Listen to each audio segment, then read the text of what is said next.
delay it a little bit there because I don't know if anybody that watches the podcast. I'm cut off at the Oh, beginning. you are? Yeah, Huh. it happens. It happens usually. Not on Just like a purpose. couple words. Not on purpose. No, From this side. no. Or of course, that makes why you're laughing every time at the beginning of the podcast. Guys, welcome to the podcast. We are back. It is not Tuesday. It is Wednesday. Just a little delay. Uh, Nothing non-emergency. Just some things that need to be done. We're done. We just got delayed by it. It's no big deal. Why am I trying to explain it to you? It's not a big deal. But we are here for the podcast. Welcome back to No Sugar, No Cream. And it is Wednesday, the 13th. And it's not Friday the 13th. Don't be scared. It's not Friday. It's a Wednesday. Wednesday the 13th. We're safe. We're safe. Everybody can come out from their hiding spots. It's not going to be a scary podcast. Or is it? Woo! I did see online. I saw a really cool looking little pricey. I think it was a few $100, but it was like a full body Bigfoot costume. Man, I could have some fun in that costume. Which would just be funny to do a whole podcast like you're interviewing Bigfoot. So Bigfoot, how do you I just want to refine your bones. How are you always so hidden? I hope the podcast has big feet. Otherwise, it's not truly Bigfoot. This is true. This is true. It's never been spoken. Yeah, well, my mom's birthday, your grandma's birthday was tomorrow, 14th. And then Mother's Day. And sometimes Mother's Day would fall on her birthday, or the weekend of her birthday, anyway. Sometimes. So is Mother's Day all rough for you? Having lost your mom, I can't. No, surprising. Not that I don't miss my mom, but yeah, we celebrated Mother's Day at my church last Sunday, and the pastor's wife preached because appropriate. She's also a minister, and normally he preaches, but she preached and gave a message.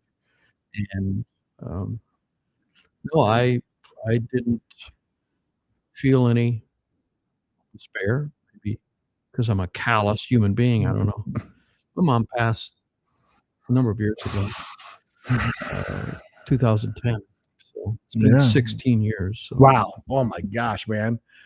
I literally had to do my rule and add 10 years to what I was going to guess. I was thinking 7, 8, or 9. My dad died 9 years ago. I know. Yeah. It's crazy. 2017, 7 years. 7 years is what I was thinking, but that's the year between the two of theirs deaths. Yes. 2010, 2017. I lost both my grandpas that year. That was being a pallbearer for both your grandpas and one year. That was kind of rough. The hardest thing? Oh my gosh, I almost started to cry. Was seeing my dad cry. That was the hardest thing in my grandfather's Your funeral. grandfather's Yeah. His dad. His dad, yeah. But your grandma is still alive and kicking. Which is so crazy because she's had like a lot of 95 anxiety now or whatever. Or 90. there, yeah. My great grandmother lived to be 106. Which your great grandfather lived to be. My grandfather, your great grandfather on my parents' side lived to be 99. And really he passed away once he went in the nursing home. He kind of right. Didn't he pass? Am I incorrect? No, you're incorrect there. Was he there for a while? My aunt Mabel was a nurse, and she took care of him at home for years. And I remember they even had a toilet installed in the bedroom where he was staying. Right. So he didn't have to go. He didn't even have to go. It was across the hall, but then put a toilet right there, so he could just basically. Right. But once he went into a nursing home, he passed away right away. Right. Right. That is correct. Like the question is, when he passed away, if he probably didn't handle the adjustment very well. Well, I know my dad did. My dad was a farmer, and once my younger sister, took the responsibility of taking away his car because he was, he'd park his car in town and forget where he parked it in the little town of Huron, which is only 13,000 people, and it's a very rural town. He's a town he's known his entire life, and he would park his car and not forget. It happened at least once, maybe twice. He couldn't remember where he parked it and have to call police to try to help him find his car, and that scared him a lot. And had some near misses with accidents, and finally it was decided that he couldn't drive anymore. His doctor ordered it as well, and it fell to my younger sister to handle that because she's the youngest, so the baby always has the special place. And she told him, and that was hard for him. And then we put him in assisted living. He died 2 weeks later. Take a farmer off the farm. Amen. His heart was broken, and he didn't want us to live anymore. I mean, I went and visited him in the assisted living. It wasn't a nursing home; it was assisted living. It wasn't a nursing home. He never went into a nursing home. Oh, wow. I don't believe. It was just assisted living. And But it wasn't the farm. wasn't the farm. We took him there, and I remember one time I went and visited him, even when he was still on the farm after Mom died. I visited him at least once a week. For a while, I was doing it twice a week, and I moved further away, and I did it once a week. Cook him a meal, and keep him company, watch Wheel of Fortune with him because he really liked Wheel of Fortune, and we had to take him to the assisted living, and I went to have lunch with him there, and it was a big table. Everybody's sitting there, and everybody's trying to engage him in conversation. He's just looking down, eating his food, and the other people there, lively conversation. They're trying to engage him in a conversation, and he wouldn't respond hardly at all. Maybe one word answers, and then walking back to his room, he still was a little confused because he hadn't been there that long, and his memory was gone. And got him into his room, and I said, "Dad, I gotta run some errands, and I'll be back." And I've told you the story numerous times. And when I left him, he was sitting there. He used to like to watch TV. He's sitting there with his head down. And I said, "Okay, Dad, here's a remote on the coffee table. You can turn the TV on, and I'll see you in about 2 hours. I got a bunch of errands to run." I'll come back 2.5 hours later. He was in the exact same position, just sitting there, no TV on, no thing, just slumped down, just ready to die, baby. It made me so sad. I told you that, right? He died within a week or so after that. He lost the will to live with my mom. He could have lived. Yeah, it was my something they lived mom. for 7 My years. mom. It's amazing she lasted that long because she had 2 brain surgeries before she was 20. She had brain tumors when she was 16, and undiagnosed for a year. Horrible headaches, and the doctor wouldn't take her. Well, she had a stepdad who was a piece of crap because grandma had lost her husband young, and she had these kids to raise. And back then, you had to get remarried, so she got remarried, and that guy was a jerk, as far as I'm concerned. He was not good to her. Nobody talked about anything, but it seemed like he wasn't that good of a stepfather. Certainly wasn't to my mom. And she had this horrible headache for a year. Couldn't go to school. Wouldn't take her to the doctor. And finally, her mom, in defiant, which is unusual for those gender roles back then, she just got in the car and said, "I'm taking her to the doctor." And they took her to Rochester, which was the big hospital in Rochester, Minnesota. If you're really serious, you went to Rochester. And they operated on her brain, opened up her brain. I mean, she was born in what, 30? So that would have been in the 50s. Imagine brain surgery in the 50s compared to now. And So it's amazing that she lived as long as she did. She did, and she had some damage from that. I mean, she couldn't hear out of one ear. Her balance was affected. She couldn't walk easily. Her one eye was a weak eye, and she was pregnant with your mom at the time, as you know, and the doctors advised they abort your mom. Right. You wouldn't be here, And they have faith, great faith, Christians, and they said, "No, we believe God will take care." And they didn't, and my mom survived it, and your mom was born, and now you're here. I'm here somehow. I'd be doing a podcast with nobody if I didn't have my nephew. So, yeah. Well, yeah, That's she had a very sweet spirit, and I love joking around with her. I'd always joke around with both my grandparents, but she'd always, you. That's what she would say. Oh, you. Whenever I did something. yeah, she was a great cook, Mhm. very smart. I mean, but she was handicapped because Really small and very didn't get petite. around Yeah. very well. Very Well, she got around great. She had no physical mobility issues until she got older. she wasn't a little person, but she was under the height, wasn't she? Because it goes to 4'10". She was less than 5 feet. She was under like 5 4. feet. Yeah. She was probably like 4'9", Uh, because my I mom's don't know. 5, and she had to have been 3 inches less than my Oh, you mom. I think? feel You like, think she was? or no, Think she maybe would've they're been a close to little the same person? size. She would be like, "You're a little person." I know it's so weird. I'm only 5'10". I'm the tallest one on both sides of the family. You are. Other than now, I have a cousin that's taller than me. But yeah, Let me check on the chats to see if we got any chats. but yeah, yes. Sunday was Mother's Day, and man, with technology nowadays, Uber and DoorDash makes me into a better son. I just late last night, got on DoorDash and I had some chocolate covered strawberries, some nice flowers, a balloon. Come 9 o'clock in the morning, good son.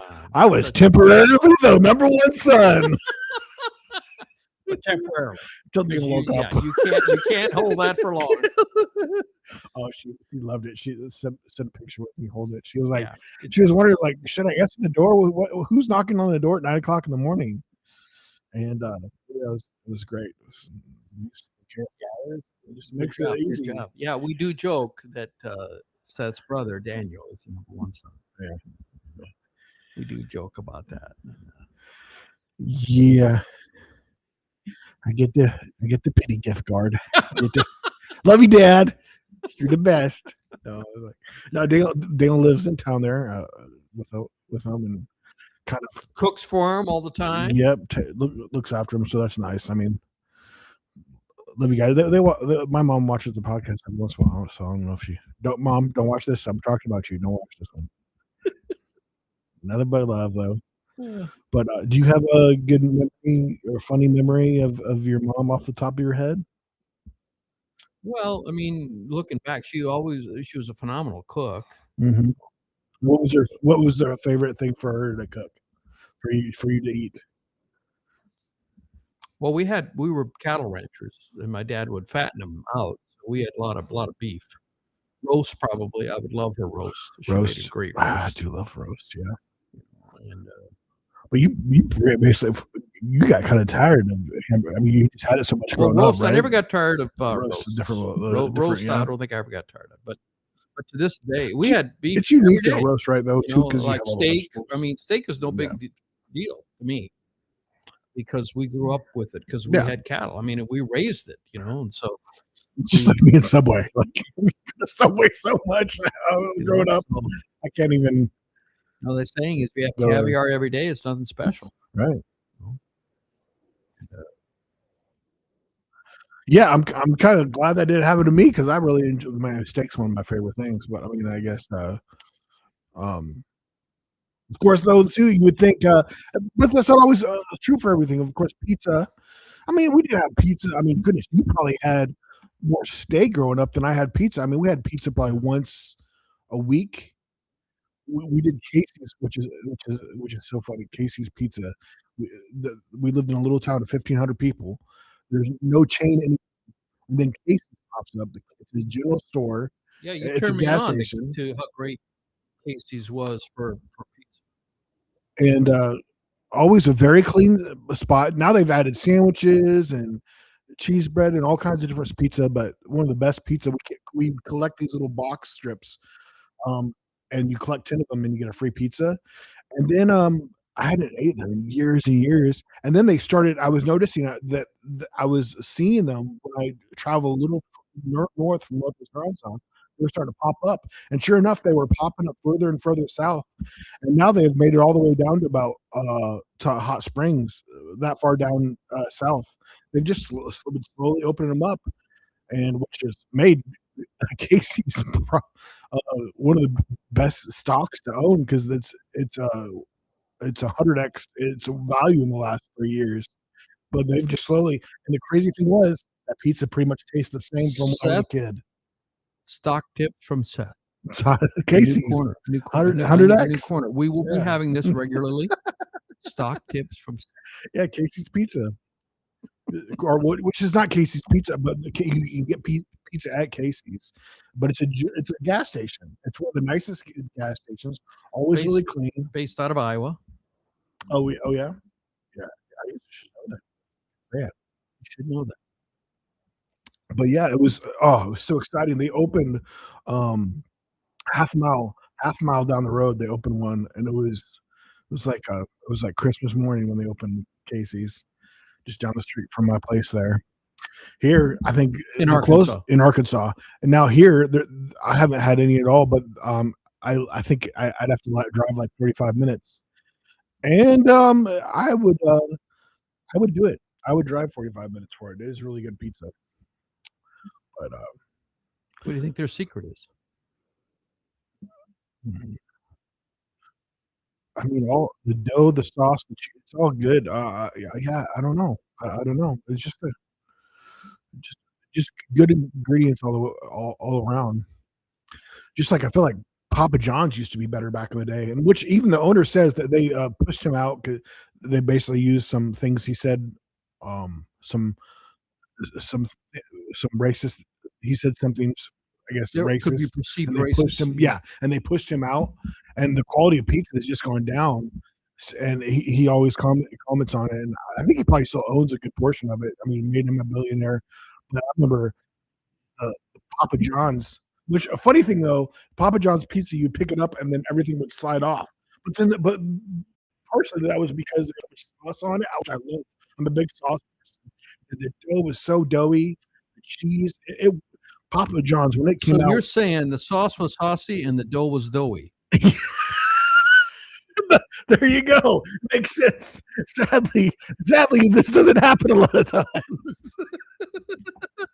You realize I'm so glad you clip it. What a surprise, huh? But yeah. Again, I guess pizza. I am a part owner of a pizza business in Madison, Indiana. Drake Pizza and Pub, and the pizza's pretty good. You got to admit it's pretty good, but you were actually wanting to upgrade the sauce. I was right? I have a favorite sauce that my brother and I are big into. I use it for my pizza, for my spaghetti. Anytime I need a red sauce, it's a really good flavor. And I was gonna try it there. I bought it, and then I didn't make a pizza with it, but I did have it with a calzone. But I wanted to next time we go there, comparison. But yeah, I love that pizza spot. I would. Pizza is pretty good. Oh, it's very good pizza. I would have fun running that place. Like if you ever lose that guy, I would be tempted to say, "Tam, let me go run that place." Yeah. So I do. It's a nice. so we have that business, and there was another business. So the commentary. So we were the second best pizza in town. So Drake's. So check it out if you're in Madison. And there's another pizza, and that I think it's called Bebop's. That my partner even said they're better than ours, but it was run by a guy that there's a story here. I forgot his name, and he lived there. He basically lived there, and they were only open. They really were family run, and they would only make enough dough for so many pizzas. When they ran out, they closed, and they weren't open, as many hours as they probably would have. They were the boutique hours. I think they were closed Monday, Tuesday, maybe even Wednesday. And when they ran out, they ran out. And so he made his own sauce. if you can believe that. He made his own sauce from fresh tomatoes. I mean, so much work and labor of love, and the pizza was amazing, and he wanted to sell it, and the building and everything came with it, and we looked at it pretty hard. I don't think, I mean, this is all, and he did finally sell. Somebody bought it, and I don't know how they're doing, but if they made any changes, the quality's gonna we were thinking about we wanted to get a pizza like that and franchise it, but it was the secret there was he made everything himself. I mean, you making your own sauce. Who makes your own sauce for a one pizza establishment? You know, from raw tomatoes. Labor of love, and it showed up in the quality, but how repeatable is that? And how, now he was always there. Well, if he wasn't there, it wasn't open. That's, if you want to buy it and expand it, you've got to make it, you've got to have systems so that other people can replicate it, and quality is going to start going down because no employee is ever going to care as much about a business as the owner. If you're a business owner, we have to start with that premise. No employee is ever. Why would they? They don't have ownership. So if you can't create systems that are replicable, then If you can keep it's not expandable. big deal if you can keep all the same employees. If it was somebody that worked for him that was True, but completely still, right. he was the guy. But no, he the guy. wasn't. It was a guy. You basically have to take one of you guys or somebody you hired would have had to work under him probably for like 6 months to really get it down. And he was willing to packed. do all that, come in and Yeah. consult. I mean, great guy. I've forgotten his name now. If you're from Madison that watching this, you'd know who I'm talking about. But I forgot his name. Great guy. We met him and his wife. Nice place. I went there. Did we go there? with Were you? you there with me? Oh, Mhm. you were with me. Yes. It's kind of crazy how much. Do you remember his name? No, I don't. No, I don't. I'm sorry. Yeah, so I'm me by the names, of course. We had some of the pizza, right? He served us some of the pizza, if I remember right, or didn't he? We didn't have it. I think you've had it before, though, right? Okay, yeah, I've had it before. Right, because he was all out, or I forgot what it was. Closed or it was early hours. I think. I don't think maybe they weren't open or He's a something. great guy. He and his wife, great couple. All the equipment. I mean, the pizza oven himself was imported from Italy. It was a brick oven, if I remember. It was a special kind of a, brick oven. Kept one of those that you basically sometimes you watch it. They put the pizza in and then they pull the pizza out. And it's done. I'm exaggerating, but brick oven like 1,000 degrees, and it's not in there very long. I didn't like the way the kitchen was set up. They had it set up where the pizza oven basically took up the whole room. It did. Where that should have been in the corner and been built like practically built outside of the. Yeah, it was poorly placed as far as that goes. Yeah, I agree with you there. And I have no idea if the new owners are doing it justice. I'll have to ask Jimmy, my buddy, how that's doing with the new owners. But without the guy with the passion for it, who lived and breathed that place, even the new owners, even if they run it the same way, the odds are quality is going to go down. I'm just saying. So I don't know for a fact. I hope they're able to succeed, but not since they're competing with us. Don't succeed.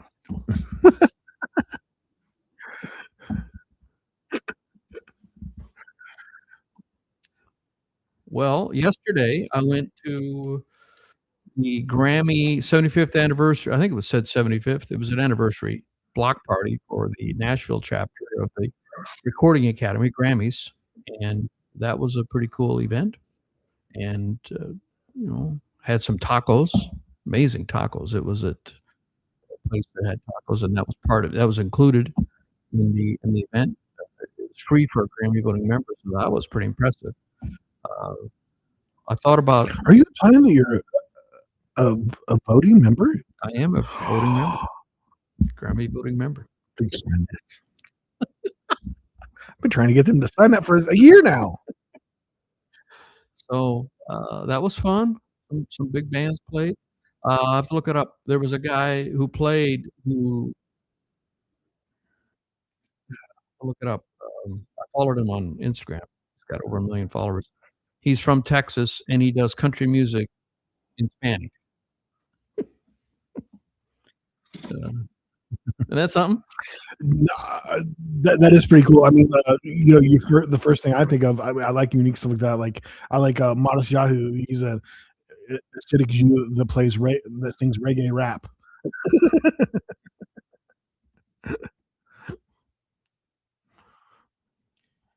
I think this is Sammy. Are we done?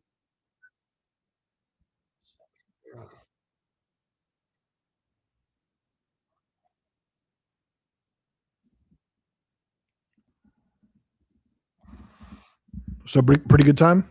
Yeah, yeah. Of course, great music.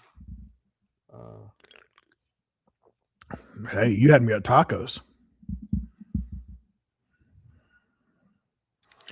I'm a taco fan.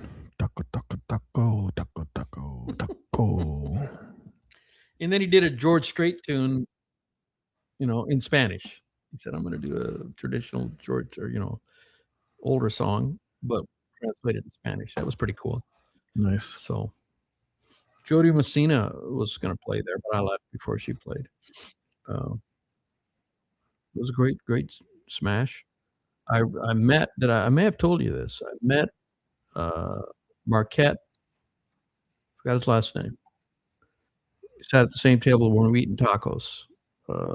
He's and we exchanged Instagrams, and he was very buff. He was wearing a sleeveless denim, and I went to his Instagram because we exchanged Instagrams, and he's a punter in the NFL. He was a punter. Oh, cool. Played for the Dallas. Let's see, not Dallas. The Broncos, Denver Broncos, and the Raiders. And he said he retired 3 months ago. But when I looked him up, he had left the NFL a few years. He played in the XFL and the UFL. Are those the two? Is it UFL? Yeah, the XFL became UFL. And there's another USFL. one. No, USFL combined with XFL to create UFL. Oh, Well, that was dumb. so he's 37. I looked him up on Wikipedia. I was talking to my buddy. He said 37 years old is ancient in the NFL. He might as well be 3,000 years old. There's no 37-year-old people, even punters in the NFL. So he aged out. But his average punt was 46 in all. He had over 400, almost 500 punts in the NFL.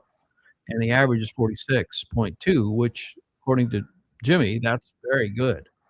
And he was all pro 1 year and had the highest average punt another year. So the year he was all pro was not the year he had the highest average punt. I don't understand the all pro. Oh yeah, no, it's all about accuracy. If you can get it to you could just be averaging 35, but if you can get it to bounce out, you always want to be in 20 yards. So if you those guys that can get it to bounce out at the 5-yard line, if you can do that all day, you'll be the best punter out there. Very hard to do. Because on punts it can go out of bounds. So wherever it goes out of bounds, that's where it is. Whereas on kickoffs, it has to stay in bounds. So yeah, if you directional punting. Cool dude. He was with the. So he's now a rapper and pop. Now that his football career is over, apparently he's now involved in music. That's why he's here. But he doesn't live in Nashville. He lives in Arizona. He said.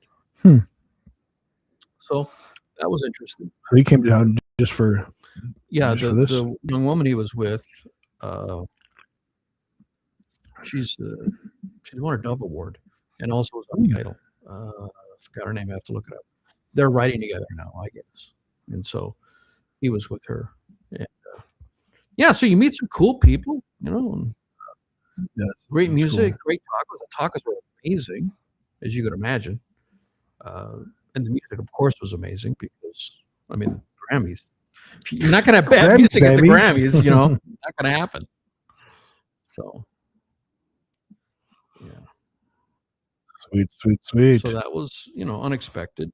Marquette King, American former professional football player, punter in the Nashville Football League.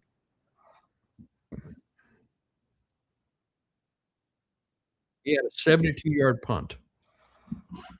It's crazy. That's the longest he ever had. Yeah, So it's not for about the sure. length; it's about where it goes out of bounds. Yeah, Okay, yeah. did If you not get know the that. direction, yeah. Because a lot of times you could be midfield, so really yeah. I mean, Well, just these days they can kick a 57, 60-yard field goal, so you're not punting from the 50. so now you're literally punting. You're punting further back than you used to be. Yeah, in a way, I guess because we might as well go for a field goal because these guys are making it's like it 50s making a 60s turn into a 50. Like it's like they're making 60 all day now. This kind of happened just in the last few years where like it's so much more common. You got to be average, you got to be able to make a 60 no problem now. So it's going to be probably broken more and more recently. 70 These is guys. nobody's broken 70, right? The record is 67, I believe. Oh yeah, I think you might be right. I think 67 sounds right. I think yeah. 68. Yeah.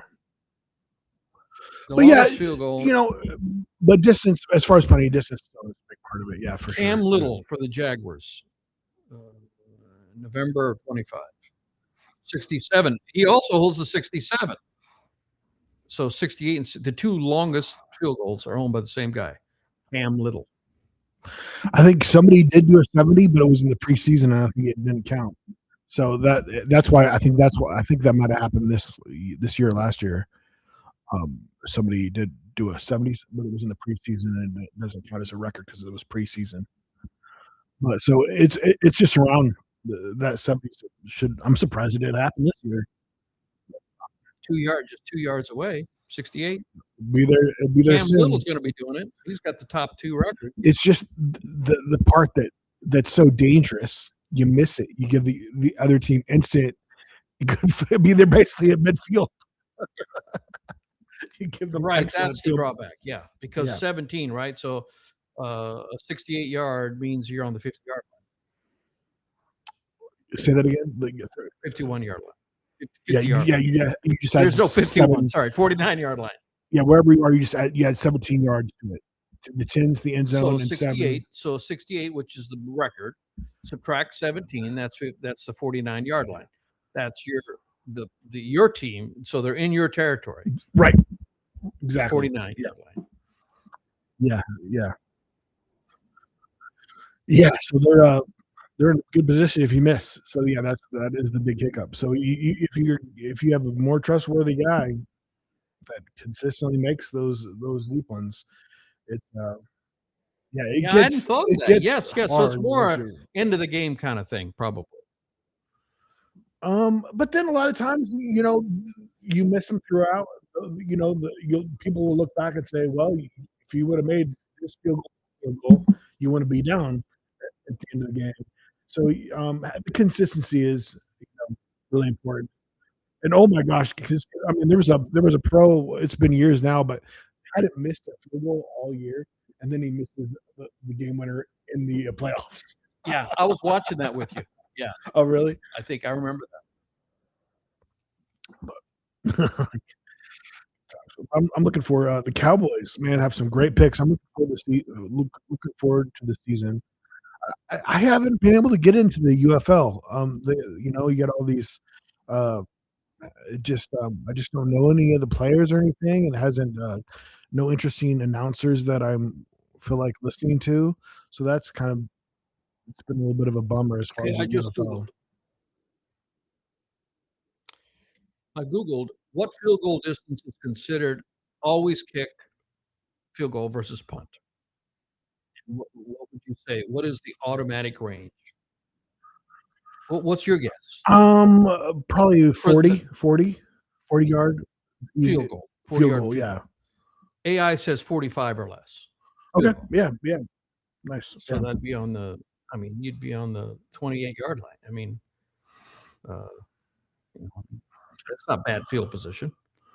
Yeah. So if you think about it, a lot of times the punter will be punting at my midfield. bad. I did it. Yeah, 28-yard line. Yeah, 28-yard, right? 45 yards. You're going to be at the 28-yard line. Yeah. Yep. So if you think about it, it's not even big. A lot of times a punter will be kicking at midfield. 30 yards gets you into the below. You want to be between 0 and 20. I mean, really, you want to be as close as you can get to the goal line. So really, you don't have to kick a 40-yard field goal to be in good position. This is what AI says. The automatic range 40 to 45 yards. It says 40 to 45. I rarely pass it up because the probability of success is high.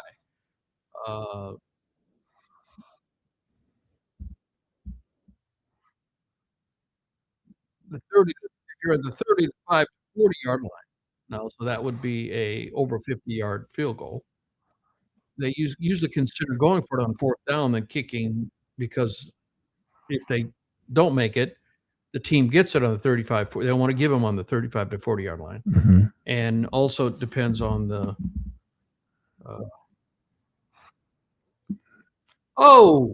we're doing the math wrong. Doing the math wrong. We're forgetting that the field goal is 10 yards behind so 50. Yeah, 10 and then 7. So 17. Yeah, so it's not 17, it's only 7. So if you're attempting a 45-yard, they will get it at the 35-yard line. Not the 28-yard. 38-yard line, not the 28-yard line. Oh, yeah, because we were adding in the 10. Whoops. How many of you caught that? Point it out. Did you catch it? Yeah. So it's only that's why 45. If you kick at a 45-yard field goal and miss it, the other team will hit it at the 38-yard line. That's position. 25 would be better, right? Or 30. Oh, yeah, because it's further out. Yeah. 10, it would be 38. 28 would be better. 28, but it's 38. You take my vitamins. My brain is mushy. So, teams are going for fourth down a lot more than they used to. Yeah, I'm kind of curious what the stat is as far as, on average, how much more common is it to go for a field goal over 50? That had to have gone up in the last couple of years quite a bit. I feel like they're going for. So now, if you're trying to do a 50-yard field goal, that means the opposing team would have it on the 43-yard line.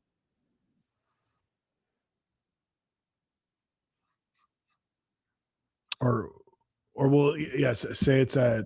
If you're trying for a 50-yard field goal and you miss it, the opposing team gets it on the 43-yard line. Yeah.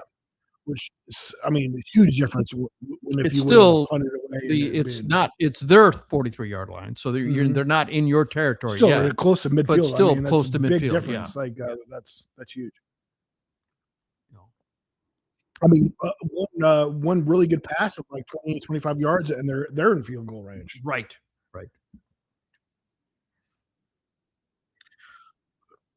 Yeah. Football. 70 would be 63. I mean, if they're regularly, let's say you get to the point where you're regularly hitting 70 yards regularly. It's so much easier just to turn around and make it the other field goal. Can I make it in this one, boss? This one's closer. They're regularly making it. Yeah. If so if you're in the 50-yard line, either team could do it, easily. Oh, that's we're in big trouble if they give that job to robots. Just bring one of those crazy robots that has a motorized leg. Boom! I mean, so when you were in high school and you used to go to football games, I'm guessing. Mm-hmm. High school football games. Did anybody ever kick field goals when you were in high school? At the high school level. At a high school level, yeah, it wasn't super common, at least in my, but like a couple years after me. Points? How about extra points? Did you kick extra points? I feel like in junior high we usually went for 2 point, and then high school there was more field goals. but I feel like it What, wasn't as extra point? common. Talk about Yeah, or extra extra points. Yeah, but a lot of times, like I feel like you didn't have.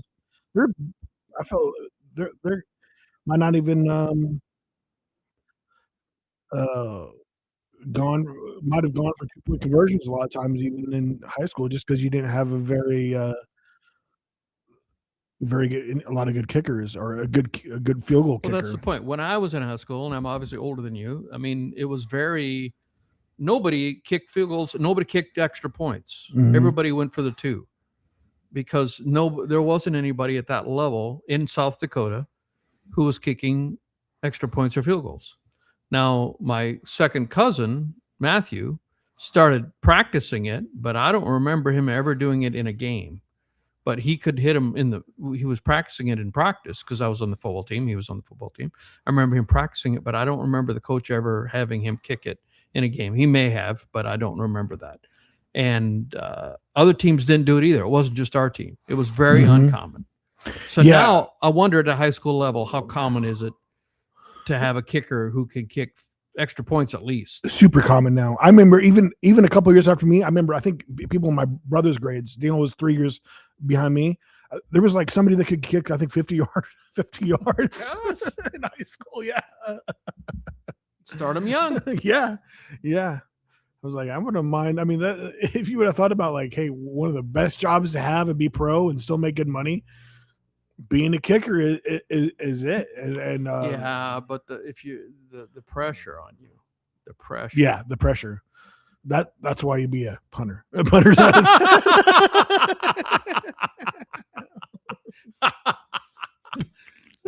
yeah, punter nobody remembers a punter's name for the most part. I mean, right. They're not the McAfee's the only one, and that's because he went into his personality for one thing, and then he went to have his own talk show, the McAfee Show, which is so funny. So and now I mean, I don't know if because of him, but now all the athletes have podcasts. Not every, but there's a lot of podcasts. Oh, a lot of it's just blown up big time. It's blown up big time the last 10 years. Yeah, it's crazy. Who would you want on our podcast as a guest? We have 100th coming up. Who should we reach out to get him on our podcast for 100th? We have 11 more to go. What NBA player or NFL player? Yeah, I think Peyton might come on. Peyton Manning, yeah. Let's see if we can get Peyton. Well, Peyton Manning, come on, we'll let you advertise. What's his Montana or his company is named after what he always said.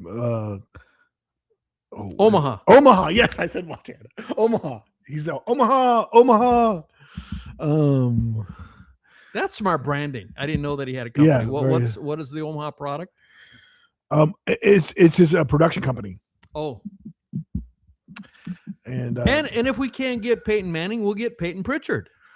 Yeah, buddy, Pritchard. I get Celtics my favorite basketball player. Yeah, in our dreams. But hey, you never know. You got to ask. I know we got to put it out there. I mean, it was something we got to talk about. That's probably the next biggest point where we grow is you have when you have guests, and then you can put in there like this is a person that specializes in this or has done this or has had this experience. So yeah, that will probably be our next step here within the next year. I would say we go to that. We'll have to have a little different setup. I was going to screenshot it because there was a good setup. It was basically like a smaller couch, and then you know where me and you could sit on this side, and then we have the guests over here, and then and it's all still one shot, and then everybody just has a mic going to them or whatever, you know. But like yeah, and I mean, and our size, you'd be surprised the people that are out there would happily come on our podcast, which especially, I mean, for one thing, we'll try not to do Zoom as possible, but we like to have them come in person. And, you know, but we are in a good area where there's a decent amount of known people, and I mean, just people of all walks of life, just any experience. In fact, hit us up if you have a neat story, or I would love to interview some people that maybe have gone to jail for a while, have stories of what they've been through, and their redemption and just I'll watch a Yeah, number of redemption different stories. That would be cool. watch a number of podcasts. One of my favorite, he has a podcast now and has grown like crazy. Matt Cox. He went to jail for which is funny. Like well, he's just a good storyteller. He's really good on the podcast because it's kind of funny. He has a blue collar robbery. What he did, he did loan real estate fraud, which just sounds like super boring, but he made it so interesting because he would break down everything and explained it. And he has a story of how what brought him to that, why he made those choices and going to jail. And then he's a good writer too. He's written some books and stuff, but if you got some good true stories, hopefully nobody on the run. I mean, I think we would be obligated to turn you in.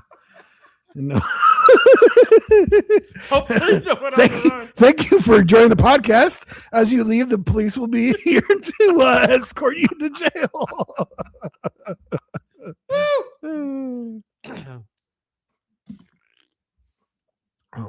Yeah, there's the it's not a podcast, but there's a show, or I guess it's YouTube channel probably, where they're not affiliated with any law enforcement, but they find these pedophiles, and then they go the pedophile thinks they're meeting a 12-year-old boy or a 12-year-old girl or whatever, and then they go and videotape them. You've probably seen some of those clips. And it's not legally binding, but the person is obviously very embarrassed and tries to run away. Yeah. Or whatever. You've seen some of those? Yeah. The best, really, a lot of times, yeah, which is good that they're catching those people, but it would be so much better if they were working with the police, because the police would then come capture them. And then here's somebody that was real popular recently and thought he didn't, they forgot to specify that it's an underage person, and they trap somebody that thought it was an adult. They falsely accused somebody and ruined this guy's reputation and stuff. So he could be getting sued over that, but it was just because they were like super embarrassing and stuff, and it gets unprofessional or like they'll do a thing where like they box them, or they'll really like even beat up on them or something, which is kind of like you're gonna then of course they don't want to go to the police for nothing because they just got trapped going to meet somebody underage, or what they thought was underage. So but if they didn't make it clear the guy was underage, right, that happened. That's he can get sued over that one. So he's already did apology video and stuff, but it hasn't come out if that guy's going to sue or not. But he could easily sue probably and win or whatever.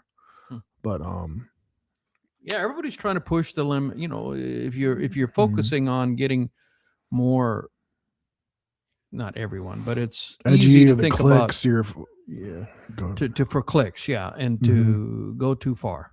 Yeah, it's be careful.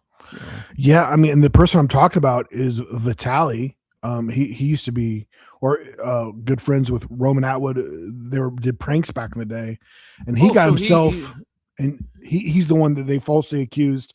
Which it wasn't on him. He had somebody else that was doing all the typing and stuff, and the guy was trying to tell him, "Hey, I didn't know that person was underage. I thought that was an adult. No one ever said that this is a 16-year-old or a 14-year-old. No one ever put that in the chat. That wasn't in there." And so he ended up apologizing, but he should be smarter than that. I mean, but he didn't make that mistake, but his team did make that mistake, and he needs to be so careful too, because he was just over in the Philippines for who's he? a year. Who are you speaking about? Vitaly. Okay. He used to be a big pranker. He's one of the original pranksters. Him, Roman Atwood, and some other people back 15 years ago got really famous from doing pranks. And of course my friend was Roman, and he still has a huge following just because he just does like a family vlog, um and I mean, he just has a lot of people that are just big fans of him since the pranks days. But he just has a really good personality too, which is fun. But um Vitali, his friend, they did a movie back in the day and they did pranks and stuff together.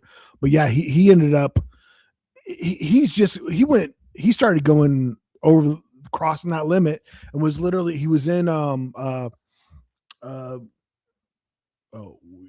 Philippines. I believe it was the Philippines, and he was messing with people, pretending to steal stuff from people, and then running off from it, and literally antagonizing people. And they arrested him, and he ended up in a jail, I think, for almost a year.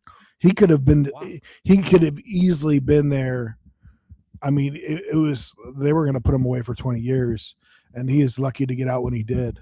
But yeah, but and then the jail, of course, is the jail is rough there. You do not want to get into jail in a developing or undeveloped country.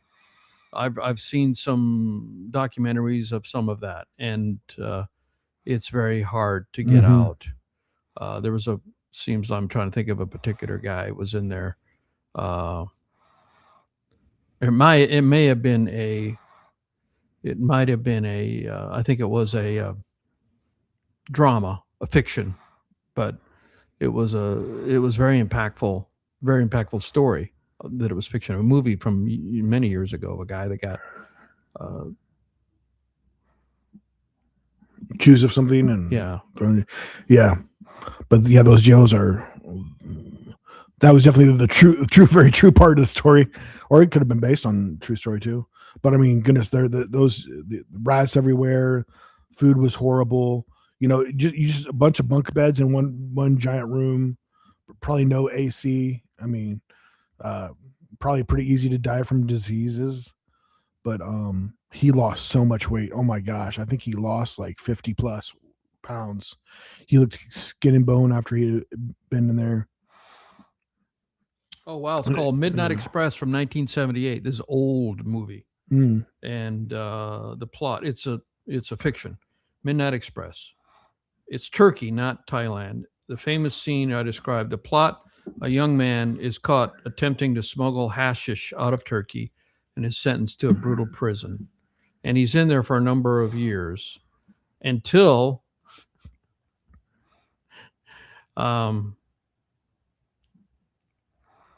his girlfriend comes to visit him after he's been there for years, and they're separated by a glass, and he's very depressed and loses hope. And she comes and she flashes him.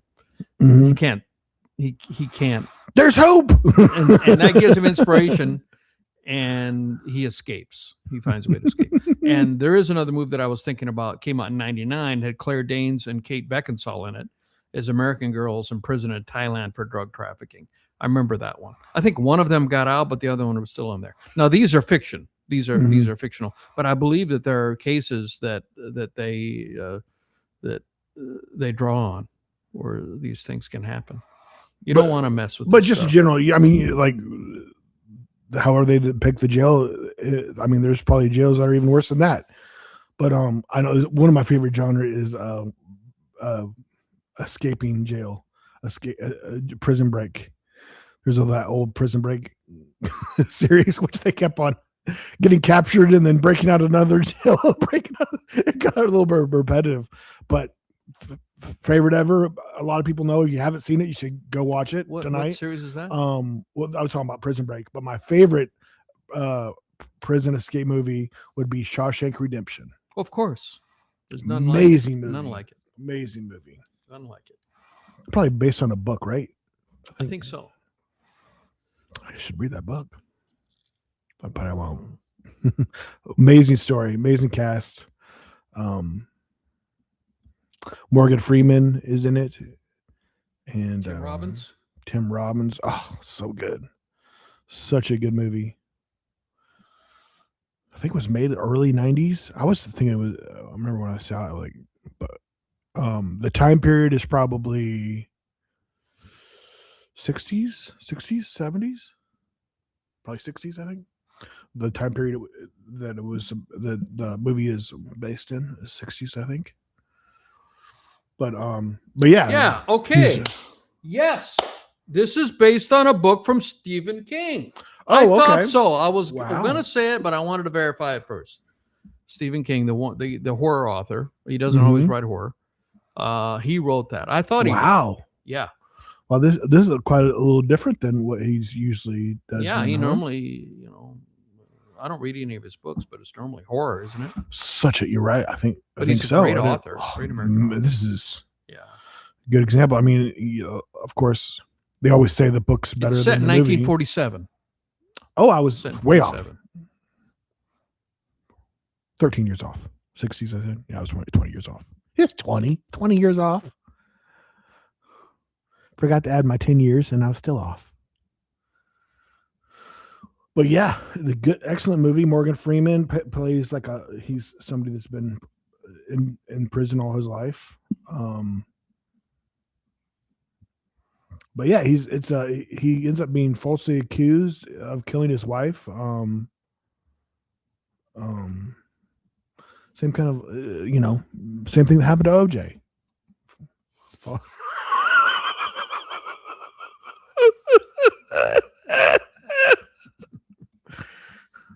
Right? He's not guilty, right? We'll never know. If the glove doesn't fit, you must quit. I'm so fortunate that I missed that entire year of televised mayhem. I was living in Japan at the time. And I remember the first indication that it was going to be. In fact, I was living in New York City, and I'm so sorry. I'm so sorry, Larry. I'm so sorry. Tatum, what I'm going to say next. Cover your ears, Tatum. I'm so sorry. I was actually a Knicks fan at the time because I was living in New York, and I got tickets to see mini season tickets where it was 1/3 of the games, I think. So that'd be about of the home games, 42 home games. So that must be about 33 home or 13, 12. No, it'd be 11 home games. No, 12, 11. Anyway, somewhere in that range. 14 home games. And, I started following them. They went to the finals that year.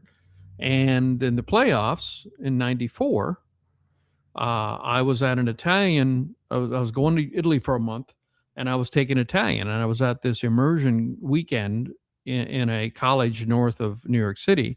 And I remember after the classes, and we were in the common area, and I think it was a Saturday night. And we need to look up the actual day when the famous white Bronco slow chase happened.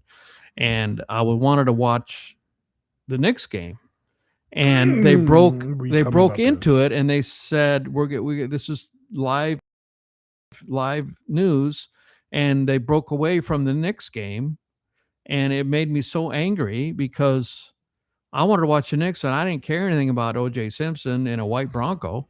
And they kept following the slow speed chase. And that's when I remembered. And I left shortly after that. I went to Italy for a month, and then I came back and I moved to Japan. And so, of course, we didn't have cable and all of that. This is a different era. You didn't have the internet where you could watch, there was no Netflix or anything like that. So I missed the entire year of the mayhem of every day, what's happened in the trials and all that. I had to catch up when I came back. Yeah, because now, nowadays, if it was happening, they put it on this channel, and then they tell you to switch to this other channel, or they'd say, hey, the news is on this channel. It's like, just switch channels.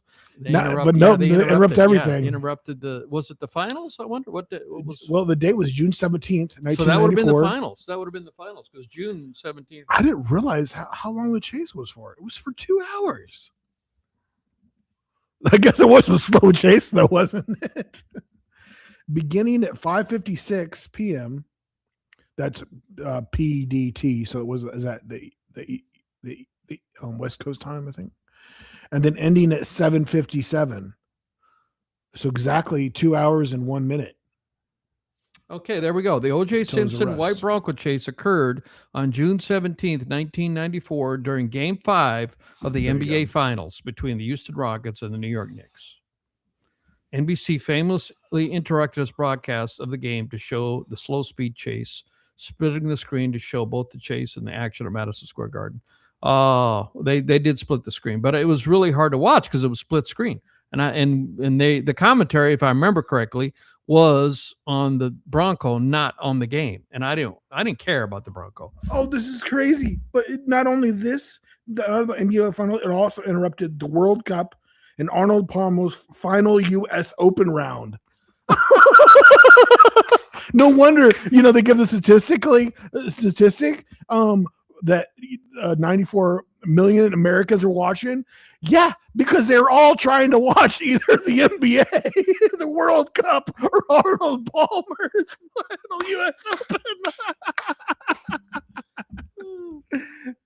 Yeah, I remember because then I went to Italy, and Italy was in the World Cup that year.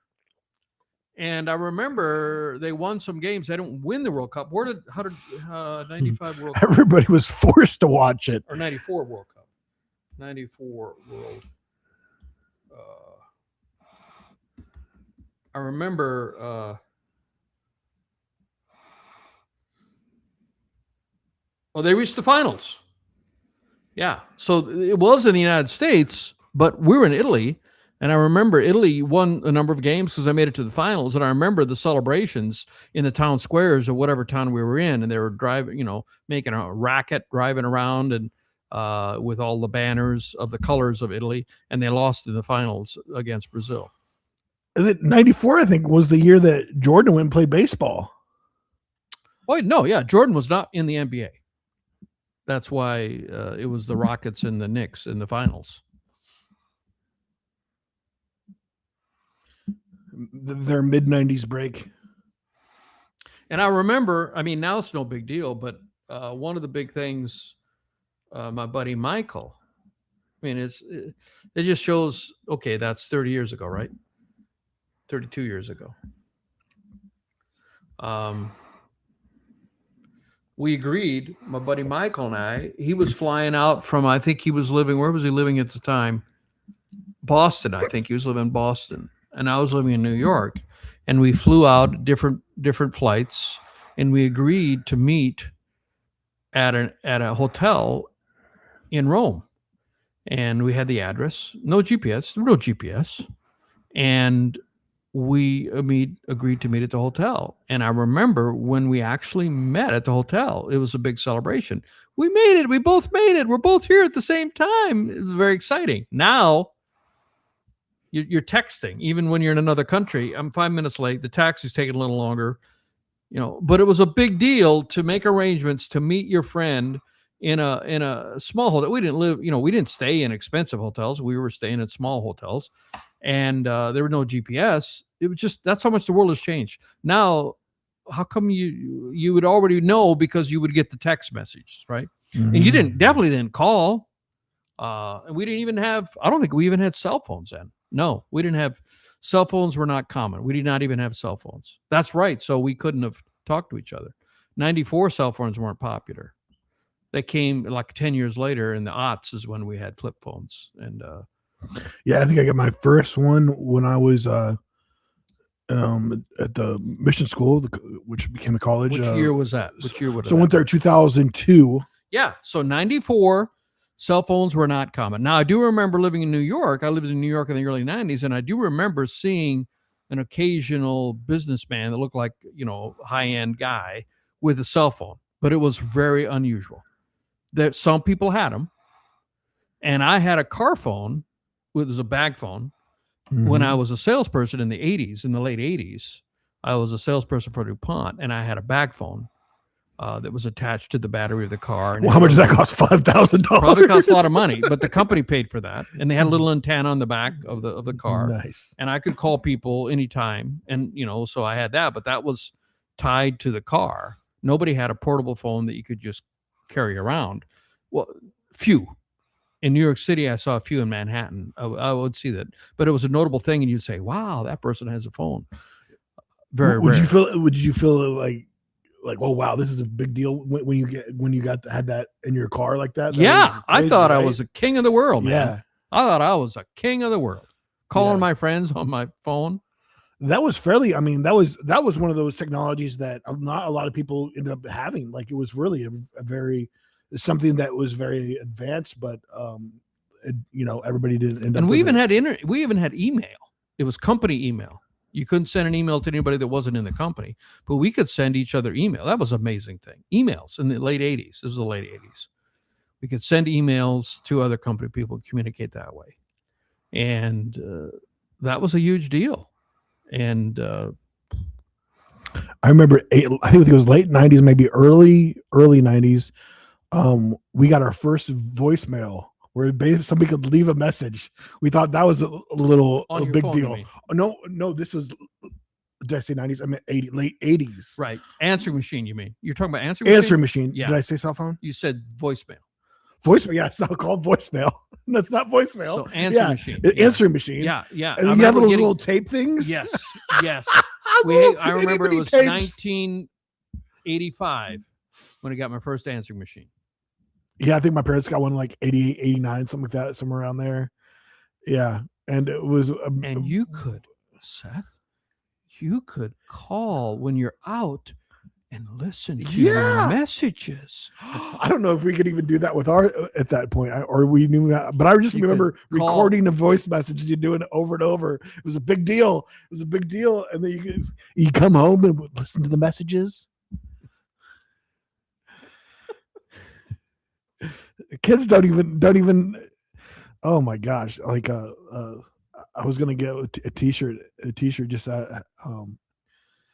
has a picture of the old dial, the old spin dial is what it called. Yeah, fun. yeah. Oh my gosh! Anybody between anyone under 30 probably doesn't know what even that is. Don't even know how to use those. There's a hilarious video where these two teenage kids, dad puts that in front of them and like, all right, call this number. First off, they don't even take the phone off. They're just trying to. It's like, oh yeah, you had to take the phone off, and then you had the dial tone, yeah, and you'd have to pull it all the way. So what the either was 0 was the furthest to spin to it, or was it 0 was the furthest. Yeah.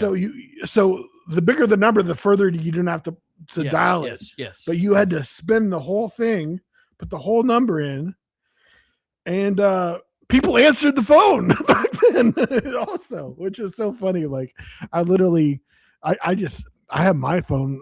I pretend like my phone is a landline, and I don't even set mine to ring. I just go to it to look at messages. Like nobody answers the phone nowadays. Right. If you text me anyways. And I'm going to review this. This is my pastor. Pastor Lyle gave this sermon, and I think he probably got it somewhere, but the 5 levels of a communication. And for all the boomers out there, FaceTime is not for new people you just met. Speak up. FaceTime. The boomers. Are you listening? So the lowest level, if you just met someone, is a DM. You don't need their information. You just need to find their Instagram or direct message in DM. The next level, not BM. The next level is text. Obviously, you need their phone number to send a text. And then the next level, which I didn't realize, is audio, but sent by text. Where you record. Right, yeah. That's a higher level of intimacy than just sending a text. Right. And you record and I've gotten some of those. And dear that Lord. way you can hear the inflection in their voice. Mm-hmm. And I like doing those. I had a fun app where it was like it was fun to do you do like a talk radio, and then you just push the button and you send a message and it comes across as a voice, and then you just click on it to play. And that was a fun way to talk back and forth. Anyway, let me get number 4 is actually talking on the phone. Actually talking by phone. You better know me. Yeah, you better know them. You don't do that with somebody you just met, typically. You better be pretty close to my inner circle, son. And number 5. Oh, dear Lord, help me. The highest level, you need to know them pretty well, is FaceTime. You better be within the circle. Better be in the circle. You better not be touching the line. Don't be touching the circle. Be inside the circle. Meanwhile, and when he gave this message, he said, and there are baby boomers out there who said, if I got a face call message from anybody, I answer it. Why? What do you mean 5th highest level? I don't care if I'm on the Everybody toilet. laughed. Yeah, because It FaceTime, must you can be see their important. face. So that's the different levels of getting to know someone. And most people don't even go to number 4. Just skip it. Don't answer the phone. Like the younger you are, like my buddy, I think we've talked about this in the podcast. My buddy Jimmy, his son is junior in high school, just graduating. I think that's what he is, junior, and he's got 2 sons that are about the same age or a year apart from each other, and when he texts them, he'll call them, and they don't answer. But as soon as he hangs up, giving up, not calling, they text, "What's up, Dad? What do you need?" So they're looking at their phone. He is their father. They will not answer for their own father. They will text, "What do you need? Text it to me." That's teenagers today. They might as well take the microphone and the calling aspect off the phone in another generation or two, because nobody's going to be talking on the phone. It's going to be going only to text. The funny thing is, I look at me and you messages, and I look back. Oh, Tim hasn't talked to me in several days. Oh no, wait. We could do this thing called talk in person. That's why we have to text each other. All right. Well, we've been going for Let's see here. Had to have been over an hour, right? What do we got here? We try to do about an hour each time, roughly. Well, yeah, sometimes 45 minutes. I try to keep y'all's attention. Yeah, we want you on that wavelength, enjoying yourself, having a good time. Wow, an hour and 11 minutes. This might be the longest. We're out of control. Quickly, cut it off. Cut it off. Guys, appreciate you guys watching. Hopefully you enjoyed. If you're watching us on Facebook, feel free to share us, like the page. Check out our Instagrams, Tim Wolf, Seth Holmes. Follow us. Feel free to shoot us a message. Maybe you'd like to be on the podcast. Maybe you got a good story. Interesting. Maybe been incarcerated. Maybe you escaped. Why are you obsessed with the incarcerated one today? I seriously, I like those videos today. Okay, cool. Cool. Redemption stories. I mean, none of these people are wanted or anything. But even if you haven't been incarcerated, you don't have to be. Maybe if you're on the run and you haven't been caught yet. Okay, I can hear it now. I hear it now. I see where I'm on a certain subject. You got a good story. Maybe you're got to experience being a professional athlete for a while. Maybe you're close to death. Maybe you almost slipped and fell. Maybe your ex-lover tried to kill you. Okay, I see what I'm doing there. I'm watching too many Lifetime movies. I don't watch Lifetime movies. I'm joking. Wrap it up there, Seth. Wrap it up.